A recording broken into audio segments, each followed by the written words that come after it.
Hello hi सांग मैंने जय Jagannath welcome back to my another mini blog. तो सांग मैंने देखो मुझे सकाल सकाल उठी गोटे ग्लास गरम पानी पी देती। देन तापर मुझे ब्रश कर देती कहीं मत बहुत जोर से भोक लगुला। तो मुझे कौन बन भी जापर नी मो नजर पड़ा ये अंडा और ब्रेड। तो मुझे बनई खाई देती। देन मो रूममेट डाकला दीदी चलो जी माछ आने बारी। देन आम चलू माछपाई। देन ये माछ दुकान आम पहुँची गलु। देन आम कौटू माछ नेबू बहुत कन्फ्यूज हेलु। ये कंकड़ा भी थिला।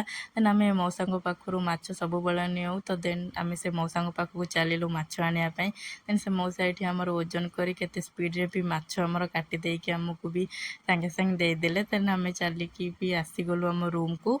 रूम रे पहुँचला पर देन मुझे लुण हल्दी मैग्नेट करके रखी माछ को किसी टाइम पाई। देन मु मसला प्रिपेरेसन कर माछर बेसर पाई। देन मुझे कौन कौन नहीं मसला आपण मैंने देखिपे। देन मो रूममेटा ये शाग भी काटुला से शाग भजा पखाल भात खाइबे बोली। देन से भी रेडी कर देथिले शाग।